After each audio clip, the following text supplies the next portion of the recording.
Welcome to Full Prefrontal, the show that exposes the mysteries of executive function. This podcast is a collection of conversations about the role of the prefrontal cortex, which impacts your focus, planning, problem-solving, emotional balance, and independence. So join us as we explore executive function and the science of learning. And now, here's your host, the founder of EXQ, Sucheta Kamath.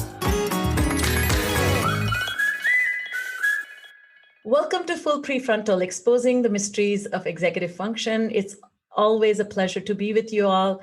One of my favorite things is to talk about how can we make ourselves better, how can we understand those who are around us, and particularly those who don't seem to be able to pay attention or not understand what the intention is, sometimes not being on the same page, and it can lead to a lot of frustrations. And as a professional, I do this work in the field of executive function, but eventually when I present or talk to my colleagues, many people talk about this issue that, you know what, I think I have ADHD. I think I know somebody who has ADHD.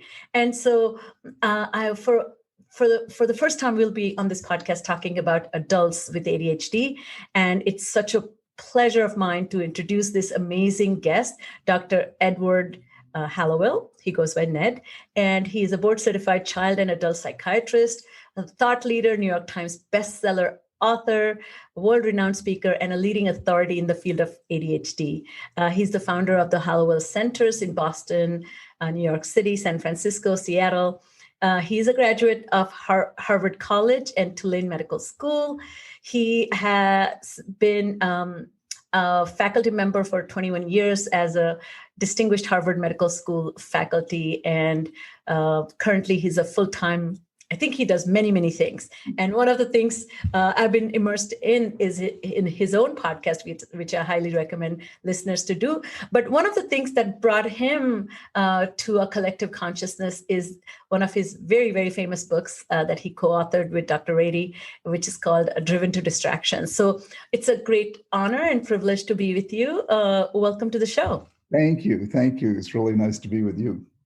So since this show is about executive function, self-management, self-awareness, I like to ask my guest, when you as a child became aware of your abilities, your strengths, your challenges, and was there anybody influential in your life when you are when you were a young person who guided you to discover more about your strengths and weaknesses? Well, I became very aware of one of my weaknesses in first grade because I couldn't learn how to read. And back then, if you couldn't read, your diagnosis was you were stupid. And the treatment plan was to try harder. But I was very lucky because I had a first grade teacher by the name of Mrs. Eldridge, and she'd been teaching first grade for about 75 years. She didn't have any formal training in reading that I'm aware of, but she knew there were better ways to help kids who couldn't read than calling them stupid and punishing them or ridiculing them. So what she did was very simple. During reading period, when we'd be sitting at these round tables taking turns reading out loud, she would just come over and sit down next to me.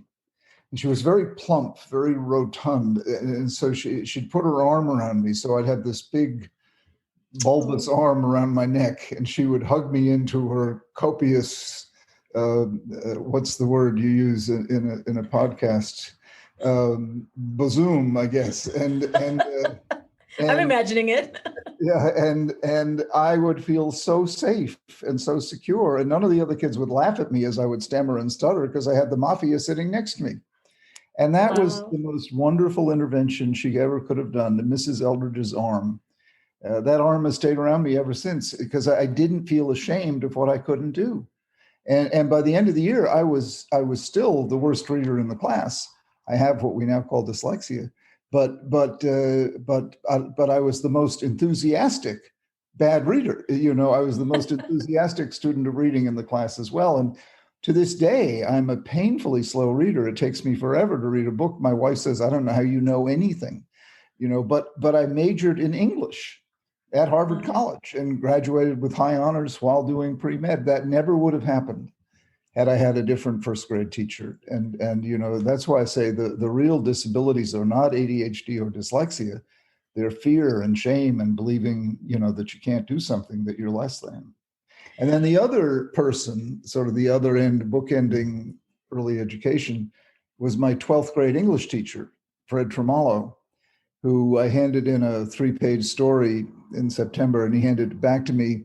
And I can still see his red handwriting at the bottom of the final page. It said, "Why don't you turn this into a novel?" And I was the only kid he challenged to do that. So I was flattered, but I was also terrified. Write a novel? Sure. Fly to the moon too.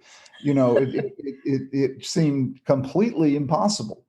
But page by page, by the end of the year, I'd written a novel, and it won the senior English prize. And what it did, aside from, turning me into a writer, was it got me to prove to myself that I could do something that I would have thought was impossible, that I could do something that I would have thought was impossible. And that's such a gift to give someone at any age. If you can get a person to prove to themselves, not by complimenting them or cheerleading them, but by getting them to act and do and perform something they would have thought was impossible, that you get that into your blood and you keep trying. And I've been trying the impossible ever since, usually failing. But see, the success is in trying. That's the success, that I love the game. And, whether I win or lose, I love the game. And that came from Mr. Tremolo. So Mrs. Eldridge and Mr. Tremolo were the two people. And it sort of highlights, what's so interesting about both ADHD and dyslexia. They both have serious challenges, vulnerabilities, disabilities, whatever you want to call it, associated with them. But they also have, and this is the part the general public tends not to realize, tremendous talent, and so I always say both of those conditions are markers of talent, and it's my job to help develop it. So I say to people, I don't treat disabilities. I help people unwrap their gifts. Now, I love that. Yeah, but in the doing of that, you have to address challenges. Like I did have to learn to read, even though I did it badly and slowly and haltingly. I was able to do it. You can't major in English at Harvard without reading, so and now I make my living by listening to words, speaking words, and writing words. I've just handed in my 21st book. So and yet I am challenged. I'm a very slow reader.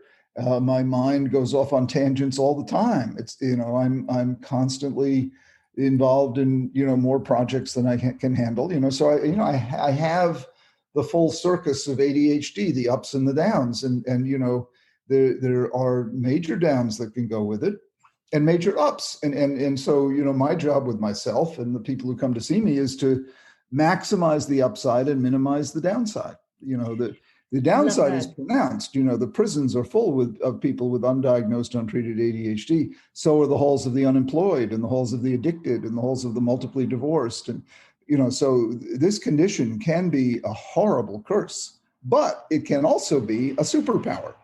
And that's what you want to turn it into.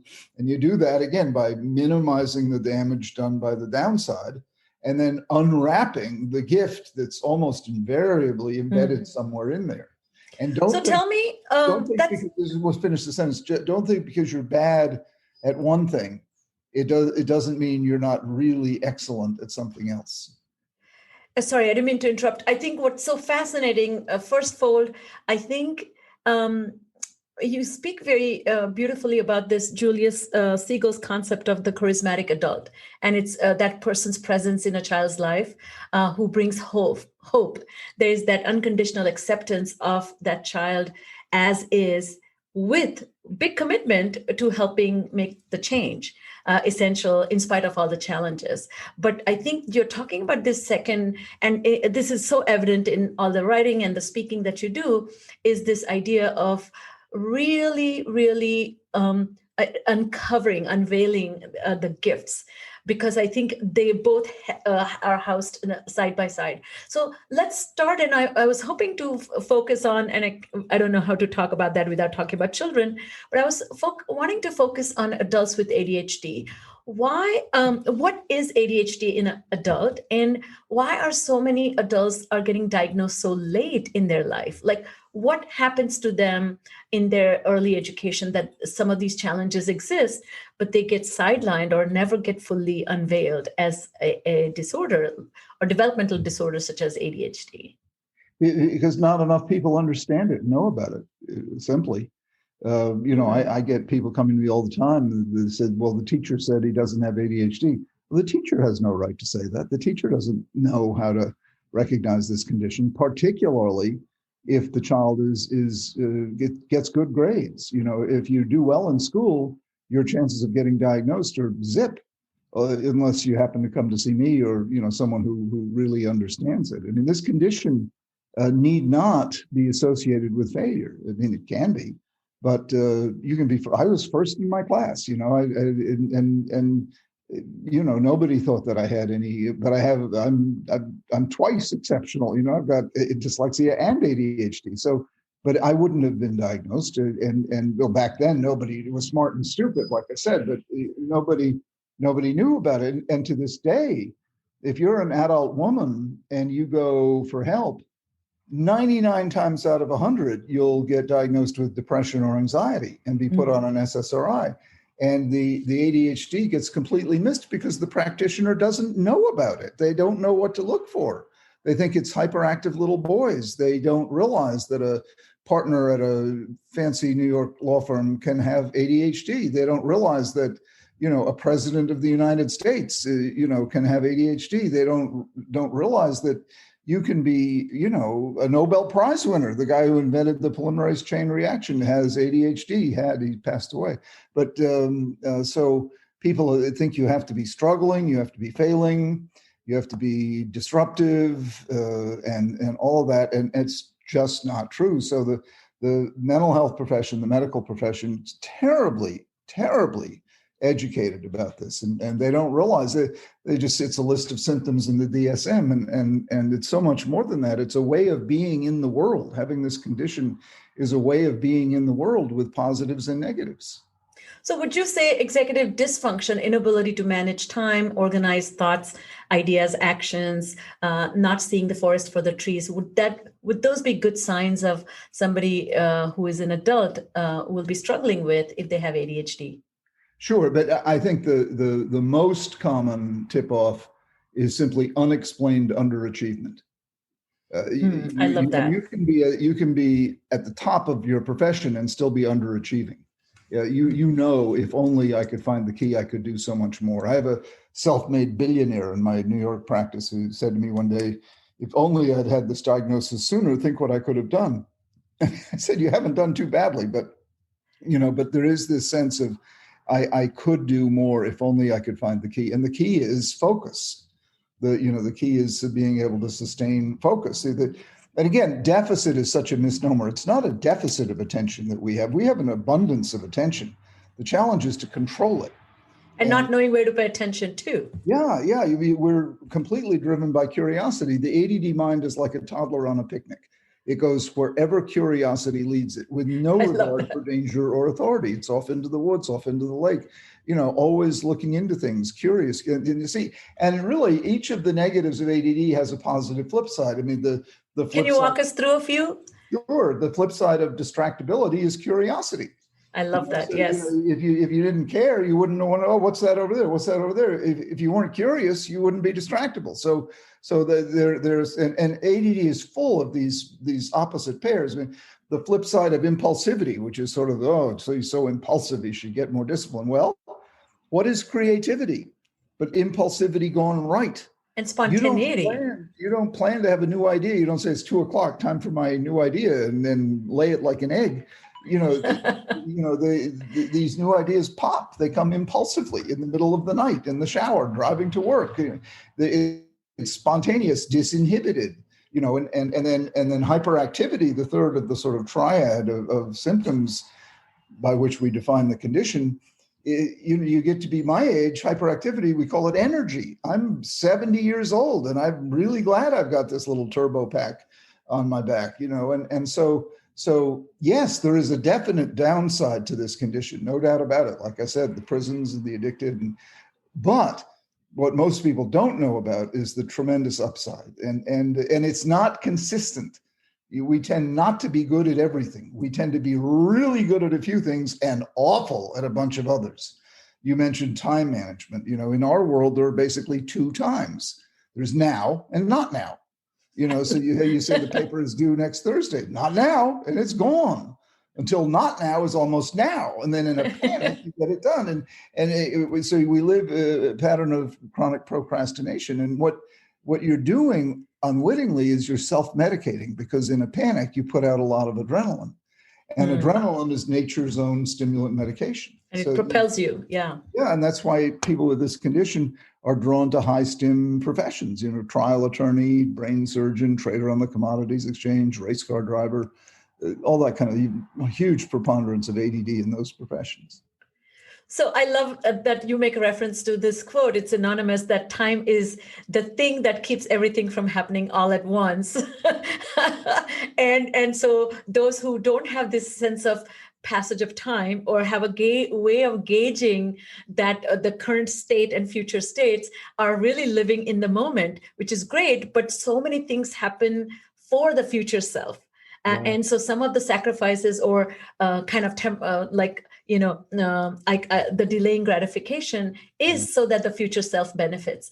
So I think it was actually Tom Hartman who said that, because really? One of my patients years ago gave me that line: time is the thing that prevents everything from happening all at once. And I think he was quoting Tom Hartman. So anyway, it's so true. And it's a great way. I've not really thought about it when I was reading your work. And I said, that is so true, because I describe ADHD in as two characteristics. One is a time deafness and pattern blindness. So that ability to detect patterns so that you can prevent randomness by recognizing themes.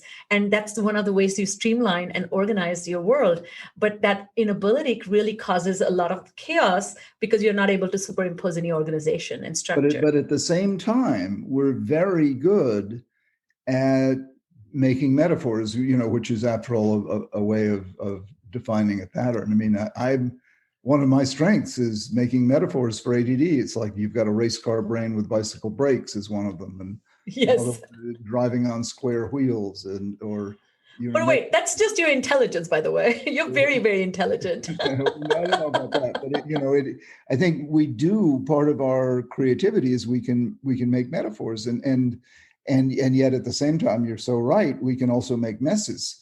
And more messes than metaphors, but one metaphor is probably worth 100 messes.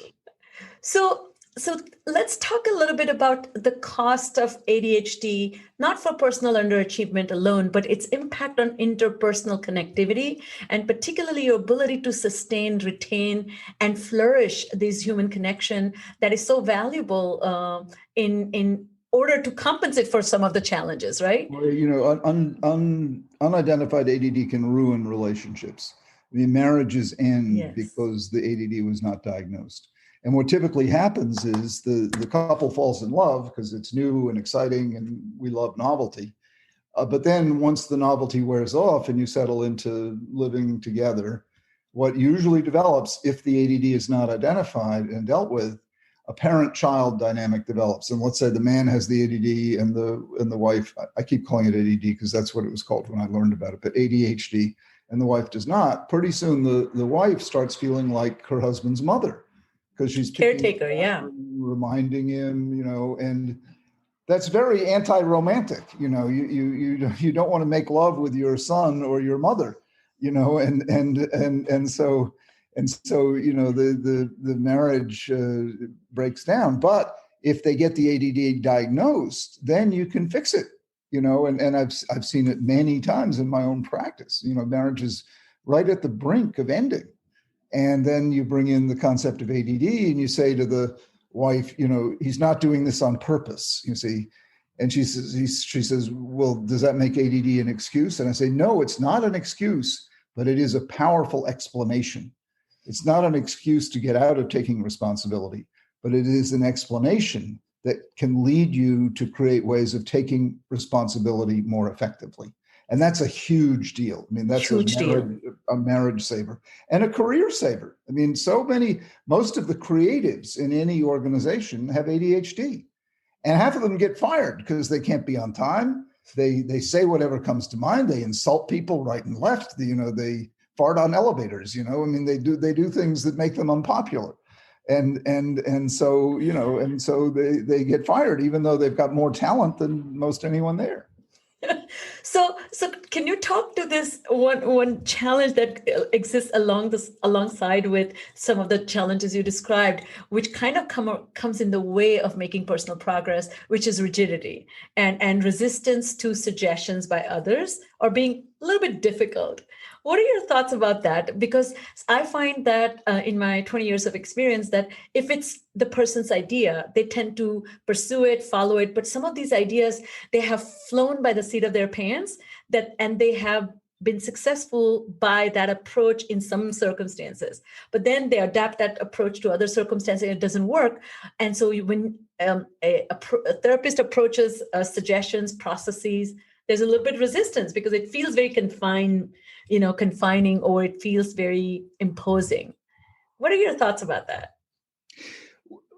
We ADDers tend to be unbelievably stubborn. We're strong-willed and really stubborn, whether it's a 6-year-old or a 60-year-old. And the best way to get us to do something is tell us not to do it. We hate to be told what to do. I mean, most people don't like to be told, but we bristle if someone tells us what to do. And we dig in our heels. And, you get this pattern of struggle in couples and families and workplaces. At the same time, as I said, there's always a flip side. We tend to be unbelievably generous, big-hearted, giving, take the shirt off your back. I mean, so, stubborn and rigid 1 minute and giving to the crowd the next minute. I mean, it's all these paradoxes. And by the way, the way to deal with that stubbornness is to appeal to reason. You can say, do you really want to try this failed method a 30th time? Do you really want to do that? And you try to save the person from himself or herself. And they'll often say, yeah, I do. And then they'll think about it. And then they'll say, well, maybe I don't. Maybe you have a point. So we're not terminally stubborn. We won't go to our death, trying the same bad idea over and over again. At least not too many of us. And actually, I had David Burns, who is the founder of Team CBT approach. And he has some phenomenal strategies for therapeutic resistance, which comes down to, as you mentioned, like really empathic listening, building relationships, providing assurance, and then putting it back. That sounds like you initially wanted to work on this because this was not yielding you the success you wanted. And have you changed your mind? No, I haven't. So, you also talk about, you write I'm quoting you here, that while we all need external structure in our lives, some degree of predictability, routine, organization, those with ADHD need it much more than most people.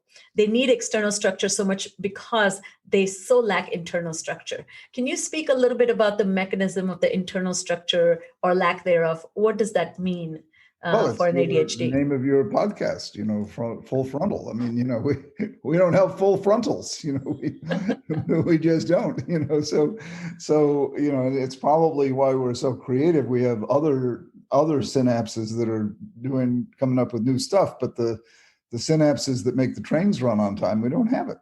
So we got to get it outside of our brain, because the inside part doesn't have it, So we need lists, we need reminders, we need one of the reasons, I did so well in my education is I went to highly structured schools, not military school, but very structured. And people say, structure impedes creativity.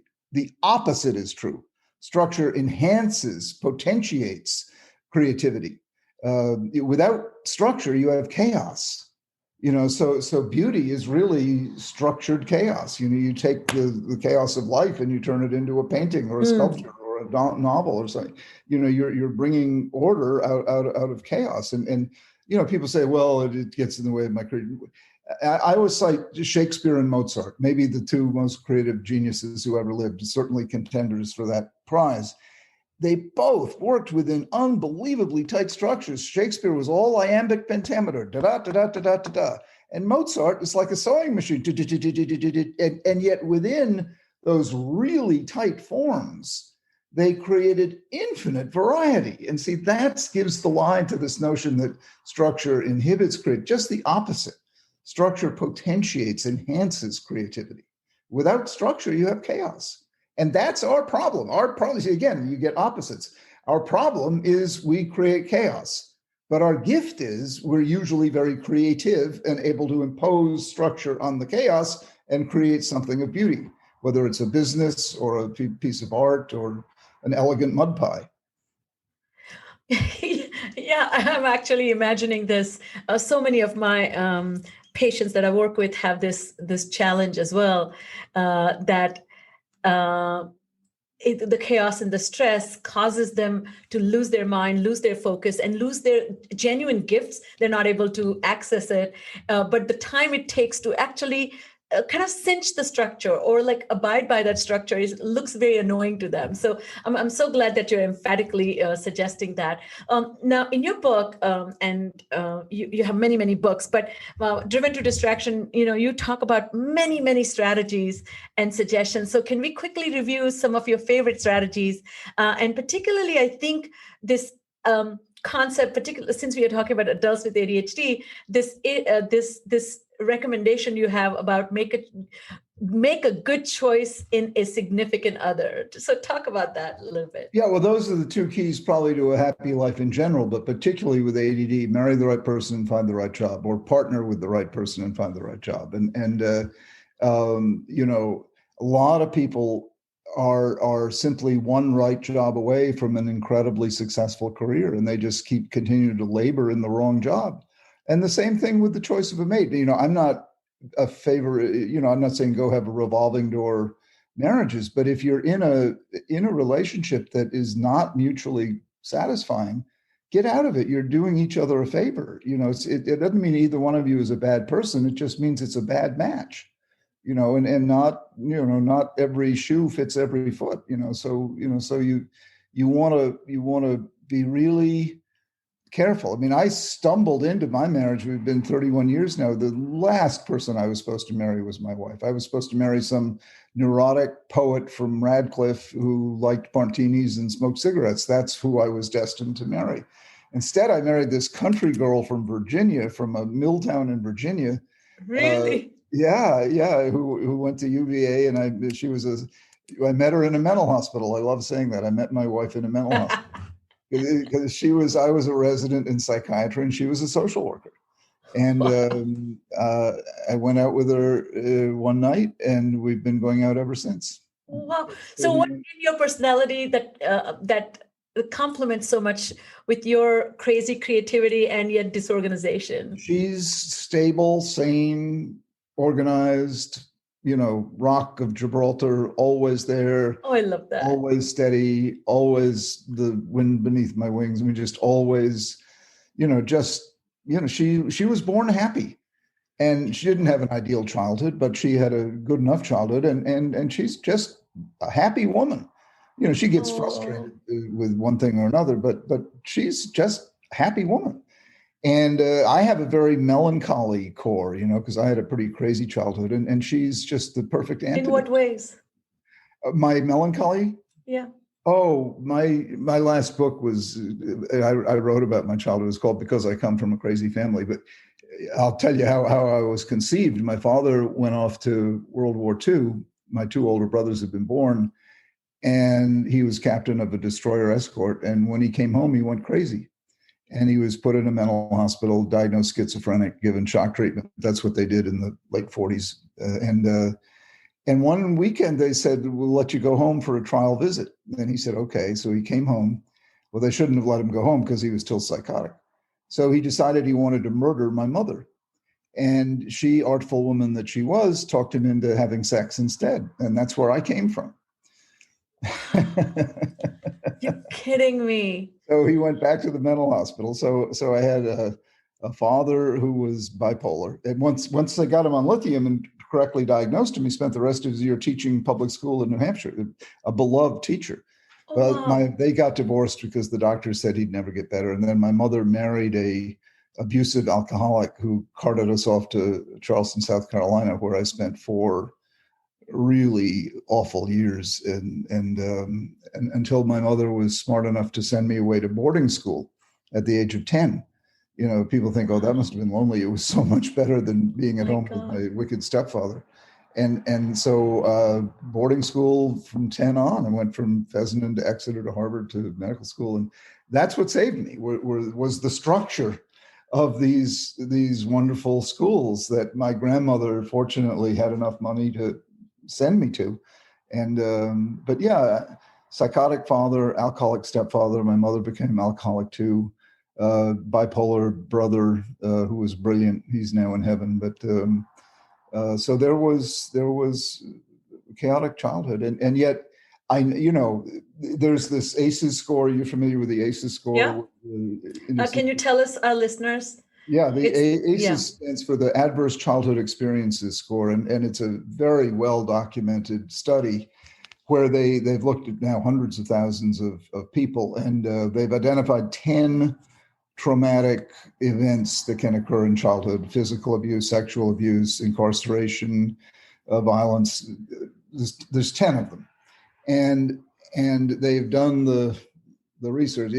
If you have 4 or more on the ACEs score, catastrophic. Yeah. your chances of having an adulthood that's anything like satisfying are very, very slim. You'll die young. You'll become alcoholic. You'll get divorced a lot. You'll go to jail. You'll commit suicide. I mean, you name the bad outcome, that's probably what's in store for you, with a score of 4 or higher. Well, my score is 8. So I should be dead. I should at best be marginalized, be, on the outs, and instead at age 70, I've got 3 wonderful children, a wonderful marriage. I love my work. And I've completely beat the odds. I'm a total outlier. But I know precisely how I did it. I know why I'm here talking to you today instead of 6 feet under. It's because of the power of connection. It's because of the power of finding the right people, teacher, friend, girlfriend, the power of connection. And in my case, God. I happen to believe in God, but I'm not pushing that on anyone. I'm just saying that's another force in my life. A source of, yeah. Connection. The power of connection is so powerful. It's so, and it truly saved me from what statistically should be a miserable life. That I have a question about that. Do you think it's your personality, because you have incredible warmth to you and you have incredible ability to rope people in? Like, you do not look like somebody who has survived so much trauma to me. I had known a little bit about your background, but I did not know your score was 8. That sounds insane to me. And second thing is very remarkable about your experience is how you have cultivated hope. So can you speak as we end, tell us a little bit, where does that come from? Where is your resource of resilience? Is it within you? Is it the kind of temperament you harbor? How did that come about? The grace of God would be my simple answer. More scientific would be genetic. My mother, despite all her suffering, called herself a cockeyed optimist. And, after 2 failed marriages and the abuse she suffered, and she was looking on the bright side to her final days, Wow. She always talked about the bluebird of happiness and What's that? What's just the bluebird her of symbol heaven? for happiness was a bluebird. Oh, I see. So it's in the genes, just as the ADHD is in the genes. I mean, ADHD is related to bipolar genetically. My dad was bipolar, and my brother was bipolar, and I lucked out and got ADHD instead of bipolar. Bipolar is sort of wicked bad ADHD. Plus, bipolar is cyclical, and ADHD is not cyclical. Yes. But yeah, hope, I don't know. It bubbles up spontaneously within me. I get very sad. Like I said, I have a melancholy core because of, being sent away and lonely and all that kind of stuff. But in the midst of that melancholy core, there's this bubbling geyser of hope and enthusiasm, and again, it's all these contradictions. Yeah, exactly. I'm on the one hand ridiculously hopeful, and on the other hand ridiculously morose, and you put them both in the same person, and it's not consistent, but that's ADHD, consistently inconsistent. Well, it's just, I think you must be a great person to go on trips with. That's what I'm thinking. You will be dragging people and showing them something really remarkable, and then retreat into, and people are like, wait, can we party more? And then you're like, no, that's enough. Exactly. You go back to my room and have a cheeseburger and watch TV. Right? Yeah, it's like, leave me alone. So as we end, do you have any recommendations of your favorite books that have influenced your thinking, your being, that we can maybe explore? Well, the book in high school that turned me on to literature and really made me want to become a writer was Dostoevsky's Crime and Punishment. And yes. And I don't know how someone with dyslexia would love a 600-page novel. How did you read that? Because there was no book on tape. Very slowly. You had time and you didn't give up. But I had to get it done, so, but and then in college, I wrote my undergraduate thesis on Samuel Johnson, who most people think of as a pompous old white man from, the 18th century. But in fact, he was very sharp and sort of a psychologist before his time. And I fell in love with him. And of course, you can't read Shakespeare without just being amazed. The beauty, the least of his sonnets surpasses just anything. It's so, those are all classical, but, and my kids say, Dad, don't come off as pompous. So I hope that doesn't sound pompous, but that's what not at all. That's what I fell in love with. And I would add the Bible, but I'm not pushing God. Please don't get me wrong. One of my favorite prayers is, Lord, help me always to search for the truth, but spare me the company of those who have found it.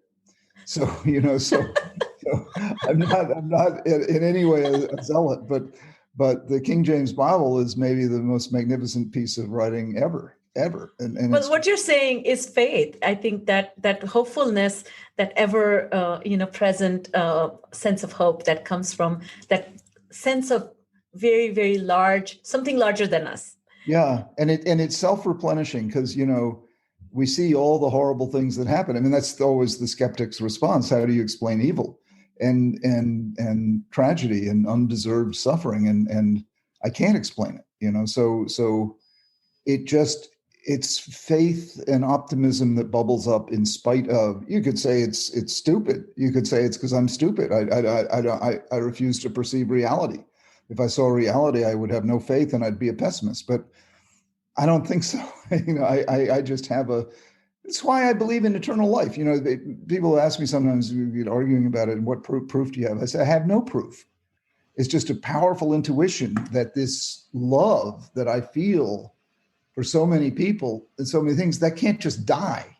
That just doesn't incinerate, and so when I die, I believe that continues on. I believe love is eternal. And, I believe basically God is love. People say, I don't believe in God. Let's say, do you believe in love? Yeah, I believe in love. Well, then you believe in God, at least by my definition, so, I just think that keeps on. I just think it doesn't just end. Now, maybe I'm a fool and maybe I'm a gullible idiot, but so be it. That's how I feel. No, you're not. You are you remind me of a lifelong student of humanities, somebody who has understood meaning of life through perspectives that are enriched, have come to you through literature, arts, and reflections of other people. And I think, again, I'm going back to, which is very remarkable, is that your openness to receive. I think that's something to do with your temperament more than ADHD. and I think that's the most infectious part about your work is again, you present with so much hope. Every ADHD person in the audience, once I had a chance to hear you speak, and they were close to 1,000 people in the audience, and you had this message, and people like, I'm so proud to have ADHD. And I was like, okay, take it easy. He has worked, okay, on his ADHD. Yes. Well, it's been great pleasure, Dr. Hallowell. You are an idol, you are an inspiration, and your work has meant a lot to me. And particularly talking about adults who sometimes feel lost. And I think that idea, we didn't even get into the 5 pillars of treatment that you often talk about. But I think if I can summarize what you're saying is, it's serious enough for you to do something about it, but it's not that serious that you will never find your way. That's so true. And I should add, you're an excellent interviewer. As you know, I told you at the beginning, I can't go much more than 25 minutes, and you've held my attention way past 25 minutes. Oh, really? Oh my God, I didn't even realize that. What a good interviewer you are. Well, I truly, honestly enjoyed so much. And it's so funny. You're my first guest who has recommended 3 pieces of literature, which is, I'm an ardent, I speak 5 languages. Wow. I've read a lot of Indian literature when I was growing up, and I have read a lot, not Shakespeare, I would say, because Old English, it's a little bit complicated for me. Yeah. But I do find great inspiration, and I think I want to be you when I grow up, so that I can infuse hope in people. Thank you so much once again for being with us. Lovely person. Thank you so much for having me. Well, that's all the time we have. And thank you all for joining us on Full Prefrontal. We are continuously exposing the mysteries of executive function. If you love this podcast, do recommend to your friends and colleagues. And please stay well, stay healthy, and know that you have this undying resource within you. All you got to do is be hopeful, as Dr. Hallowell has been here. So thank you again. Have fun. Thank you for listening to Full Prefrontal, exposing the mysteries of executive function. To contact your host, Sucheta Kamath, and learn more about her work on improving executive function, visit her website at exqinfiniteknowhow.com.